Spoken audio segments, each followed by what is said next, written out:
Okay, let's see what we got. Alright. Just hit me up if you after the run if you like, but we need some space. Okay, so I'm gonna go with Glory, we're not going to the car yet, to help her out with her, whole commune type, deal. But first we gotta restock on trauma kits, cause I don't got any trauma kits. And we're not going to ask technology yet, so we're just gonna head on over to Dr. What's His Face. How many points do I got actually? 6. Spend karma. Dude, I'm just pumping everything into drone control. I mean, hold on. This plus 2 is dead sexy.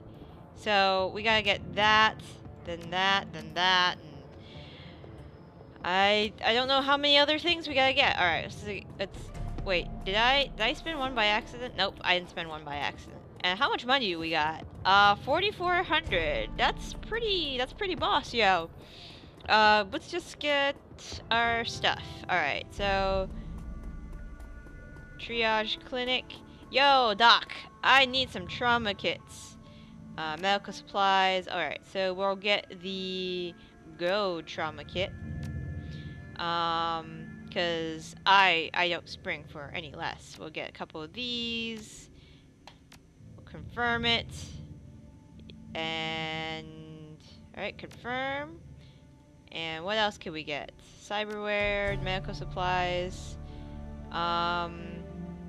What do I got? I don't really use these that often. So the grenades, high explosive, alright, let's get rid of that. And let's get rid of the not so great one. And do I have anything? I think I should be good for now. Alright, let's go out. And then we're gonna help Glory with her deal. I had to change some of the lighting because for some reason my face in the Baldur's Gate videos was pretty dark when I did my run. So I was like, yo, we should like brighten this up. How do I do that? And then I found out I had a spare light that I used for miniature painting a while back. And I still do it. I should really get back to it. I miss it. I miss doing it. Let's talk to Malat. Anything new, sister? Anything exotic? Let me see what you got. Nope. Nope, I got everything. Everything that you have, I got. It's good. Alright, so let's talk to her. We made some progress with Cammy. You know, got her to open up a little bit about herself. Let's talk to her. What are you looking for exactly? Yeah. Forgot to get a job. Comfortable with me. So what is it do you really do? You gossip, run errands. Okay. Alright, we should... Okay, let's go back to the safe house. I already told Blitz, you know, don't look for your girlfriend. She said, you know, go fuck yourself. So you should go fuck yourself. What's up, Blitz? Can you share the... Okay, see you later. Alright, we're gonna go. We're going. Can I save? Is there a way to save? Nope, there's no way to save. Alright, that's fine. I'm fine. We're fine. We're all fine. Alright, and she's the last loyalty quest I have to do anyway, so this will be good. Alright, so we're going this way? Alright, over here. The cars. Take the van. Alright, we have a van, guys! I didn't even know that. Alright, Glory's coming with me. We'll need that. I don't think I need both. So... Oh, confirm. Yep, we're going to Tugendbug. Tugingen. Tubingen. Tubingen. I'm sorry. I'm sorry, those of German descent. Okay, fewer still. The drive from the Cruise Beiser to the Schroen Birch Forest was a long one. For over 6 hours, you and Glory rode in relative silence, with only the sounds of the road for company. Now you find yourself crouching in the woods, watching, waiting, off in the distance. A rustic exterior of Feuerstell looks curiously warm and inviting, but you know what's waiting inside. The anticipation churns at your guts like a living thing. Eventually, a van pulls out of the compound's driveway and rolls along a service road before disappearing from view. Glory gives you a nod and begins to scramble forward. Harrow has left the building. It's time for you to make your way inside. Because we're not going to kill him. We're going to save children. Alright, so I don't need one of these. I'll take the extra kit. I have a grenade and Glory. You don't need this. So instead, you will take... oh, you got healing kits 3. Nice. I'll have you take the other trauma kit. And what is this? Flashbang. I like the flashbangs. You take that, please. Take the thing. And yeah, that should be it. Alright. Confirm. Auto saves. You have karma. Nope, I don't need to. The weathered office of Edifice of Fear Style looms above you, dark and sinister in the chill night air. Despite the horrifying stories that Glory told you about, Despite the horrifying stories that Glory told you about this place, something about it feels strangely comforting. In the back of your mind, insidious voices whisper that you could stay here forever. Devil's work. Do you feel it? The lore of this place? Glory gestures with a limb of chrome and steel. When I was a kid, when I was whole, the pull was irresistible. Yeah, I feel it, but that doesn't change what we have to do. No, it doesn't. She looks at you, and her eyes are dark, but she speaks again. Her voice is quiet but steady. You're going to see some terrible things in this place, kitty bit. Feuerstell exists to prey on the young, and we're going to have to come face to face with that. Are you sure you're prepared for this? When you say young, how young do you mean? I need to know what we're walking into. Teenagers mostly, 16 through 18, though there is the rare exception. Then that's young enough to make me feel uneasy. She nods. Me too. But we're gonna have to put an end to it one way or another. So I'll ask you again. Are you ready for this? I need an honest answer. I'm as ready as I'm gonna be. She studies your face for a moment longer, then looks away. Good. You want to compare modes and make sure we're both on the same page? She nods. We save the street kids and runaways that are living here. We can take them away from this place before Harrow can turn them into monsters. We keep them from following in my footsteps. Any suggestions on how we should approach this? Harrow keeps a shrine in the compound. It's the key to his control over the cultists.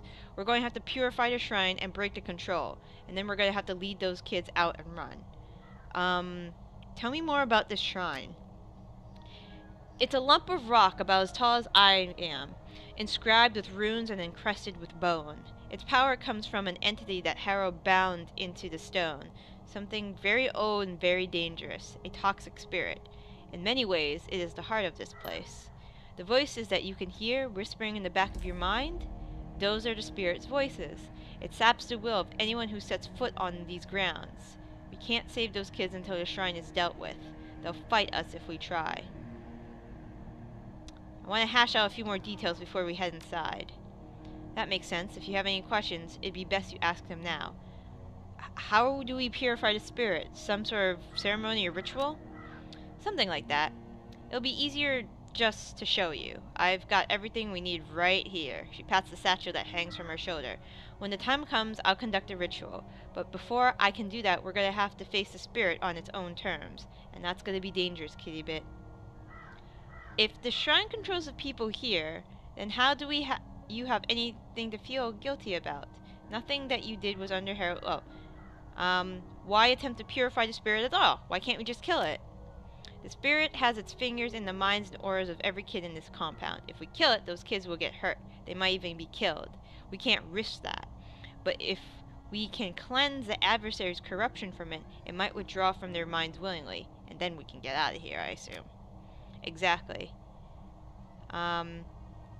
So, yeah, if the spirit controls things, how can any of this be your fault? I wish it were true, but it isn't. Back before I ran away, Feuerstel was nothing more than a cult of personality that revolved around Harrow. He didn't need magical help to keep us there. We loved him, and we believed in his message. He created the shrine as an insurance policy. So, and you think that something has changed, and he started abusing the shrine's power. Yes, and I think that my escape was the cause of that change. I know Harrow. When I ran, I bruised his ego. His charisma and charm had failed him, and my disappearance rubbed his nose in that failure. He wouldn't be willing to chance something like that happening again, not when he had the means to prevent it. So, the cultists here, they're like puppets? The shrine controls them? Not exactly. It's more insidious than that. Think of the shrine's influence as a drug. It lowers your inhibitions, makes you compliant. If you were to stay here for a couple of days, you'd fall in love with this place, and you wouldn't even know why. All of Harrow's bullshit would start to make sense. You'd be happy. In essence, all of the street kids here are addicted to this place. That's what makes them a threat. Yes, it also makes them victims. Alright, let's go. Alright, I know everything. Let's go. I'm with you. Let's do this. Alright, we gotta get to the shrine. I'm gonna check if there's anything around here that I need. Probably not. Can't go anywhere but inside. Can I save? Alright, let's save the game. Just in case. Come on. Alright, let's go in. Nice rustic little place we got here. Got my drones ready to report. Got my... Alright, anything here? Alright, let's open this door. Hello? Hello? Alright, let's just check out this place. Nothing here. There's a door over there. There's a lot of doors. Alright. Let's go in this door first. I wanna see if I can get everything. Alright, the van. Glory pauses at the side of the van. She traces the side off with a claw. I remember cruising the back alleys in Tübingen, looking for kids in need of help. The bait girls, Marta, and the others like her, would offer them money, food, or drugs, or sex. Whatever it took them to get them into the van. Once they piled in, Harrow and I would be waiting to greet them. I remember so many nights like that. I remember how much I used to enjoy it. And all that time, nobody ever caught you? Nobody ever seemed to care. They were street kids, maybe. Remember? They had no money or influence or families. Nobody was out looking for them. To be honest, I don't know if anybody ever noticed that they were gone. Alright, nothing here. Let's go in this door. This is the initiate's dormitory. The new arrivals are brought here. There's still hope for these kids, Kitty Bit. Harrow hasn't had the chance to ruin them yet. That remains good to know. We'll try to get them out of... Wait, listen. Movement in the other room. You strain your ears to hear. Soft voices from inside the room come drifting out the nearby vent. You hear a woman's voice. The sound is crisp and smooth and sweet. It instantly puts you at ease. Calm now, dear. It's probably nothing. No need to worry yourself. We're so far off the beaten track, we don't get a lot of visitors. Out of the corner of your eye, you can see Glory's back stiffen. She flinches as though she's been stung. Another voice, high-pitched and pleading. An adolescent boy. But what if it is someone? What if bad people have found us? What if they followed me here and they've come to... The female voice cuts in, soft and comforting. Well, then we'll send them away. You're perfectly safe here, and you have to believe that. Don't worry, dear heart. Harrow won't let anyone hurt you. Not here. In this place. Not ever again. Are you certain, Marta? Positive. Be calm, all of you. As long as you're here with us, nothing bad will ever happen to you. Is that your Marta, Glory? She gives a curt nod. Not mine. Harrow's. But she's the Marta from my story, yes. What do you want to do? I don't know. If she's still here, she'll be Harrow's #1, my old position. He had his way with all of us, but he was always sweet on Marta. Part of me wants to kill her. She's the reason why a lot of kids wound up here, including me. She grits her teeth and razors flick out of her fingertips. A second later, she retracts them. But there isn't time. This isn't what we're here for. You're right. We can deal with Marta later after we've accomplished what we came here to do. After a brief pause, she nods. Hush, boys, and get some rest. You got big day tomorrow, the biggest day of your lives. You get to meet Harrow. I promise you, after you speak with him, you'll see the whole world in a different way. A better way. All right, Marta. Have a good night, says the male voice. You too, dear heart, all of you. You hear the distant sound of a door sliding shut. Let's go, Kitty Bit. We need to deal with that shrine. Alright, let's do it. Alright, what's in here? Medicine cabinet. Let's go. We'll send it to my stash. Don't need it now. Anybody in here? Nope. Alright. So, let's check this door. Huh. Refrigerator. As you open the refrigerator door, a whiff of ammonia sticks in your nostrils. Watery light glints off the door's polished interior.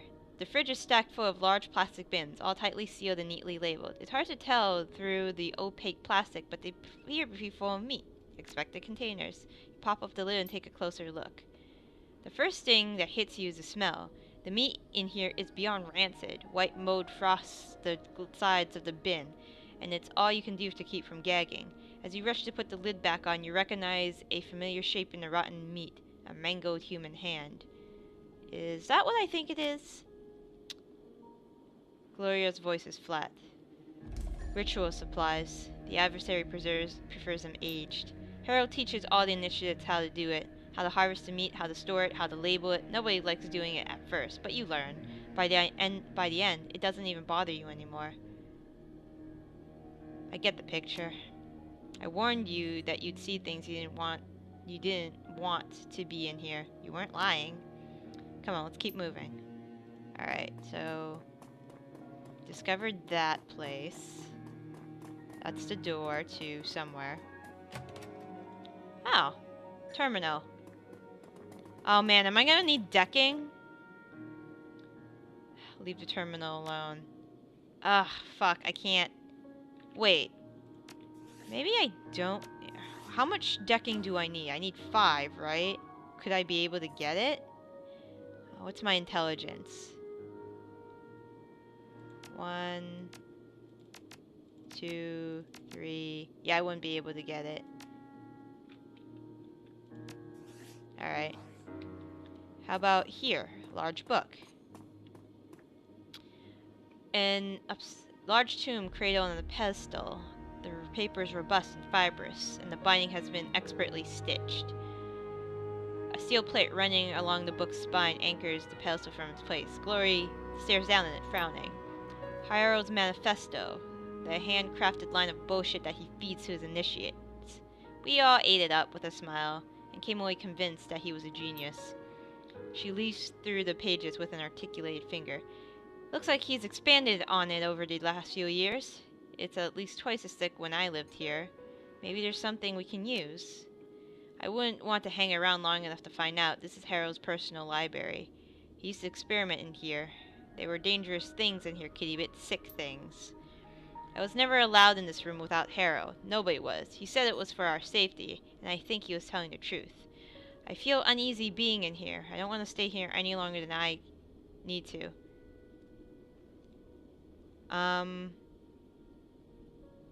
Whatever Harold's added to his manifesto, it could be important. I'm gonna take a look. Alright, I'll watch your back. Alright, leaf through the manifesto, flip through the pages, and start to read. When I first set out on the path of free living, I realized that I'd have to rethink all my earlier assumptions about life. I'd have to question my own values and beliefs, and I'd need the strength to trust in the answers that came to me. This prospect was daunting, but it was also necessary. The road to true freedom is paved with unanswered questions. After all, you can't learn to be free from a book. The answers won't come from a Bible, an instruction manual, or a code of contact. If you don't learn that, you'll never break your change. The path of true freedom is one that each of us must walk on his or our own. What makes life worth living? What is life? What in life is truly valuable? And what dross can be burned away? I've spent weeks dissecting every aspect of life to find the answers to these questions. Slowly, antagonizingly, I pared down the list until 4 items were named. These 4 items came to the cornerstones of my new philosophy and the basis of everything that is fear still stands for. Love. The first cornerstone and the most important. Without love, life is bland and meaningless. Without love, we might as well be machines. Love what you do. Love the people around you, but above all, love yourself. Self-determination, the second cornerstone. Each of us must be his or her own shepherd. No more gods, no more kings. Your life is your own. Lash against anyone or anything that tries to treat you like property. An assault on your freedom is an assault on your whole being, and it must be met with an equally ferocious response. Charity, the third cornerstone. A miserly life is an empty life. A miserly life is an empty life. If each of us is his or her own master, then no one should live as a serf. By helping others along the path to enlightenment, so do we enrich our own lives. Passion, the final cornerstone. Complacency is poison. Be wary of it. Ambition is the key to fulfilling a life. Don't settle for what it is. Ban what you do. The ominous feeling is getting stronger. It feels like we're being watched. Continue reading. Rules of living. Be free. Be selfish. Show reverence. Etiquette. Academic. Oh, I get to use it for once. I'm getting a feeling that this entire thing is written in doublespeak. I doubt if there's a single statement here that isn't contradicted somewhere. A fact that Harold and I used to our own advantage. We used to justify just about anything by pointing out to the manifesto. If an act was forbidden in one place, it was permitted elsewhere. If an initiate ever questioned our behavior, we could claim that he just didn't understand the meaning of the book. The other kids would look at him as an ignorant one. It's all bullshit, like I said. Clever bullshit, but bullshit all the same. Okay, but the ominous feeling is getting closer. Alright, keep an eye out. There's something we might need done. I corner your eye, sliding into. Oh shit! Keep it, look out!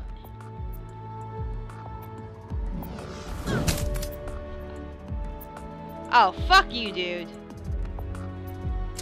I can get rid of you easy. Alright. Sundower! Hey, how you doing? Oh, the damage! Come on. You think this... I can get you. No, really? Okay, that... Oh, fine. Fine. You! And you. Alright, what the hell was that? Something from another place. Like I said, outside the boundaries between the physical world, the astral space here is weak. Things can come through. Alright, let's go. Let's get the hell out of here. We need to keep moving.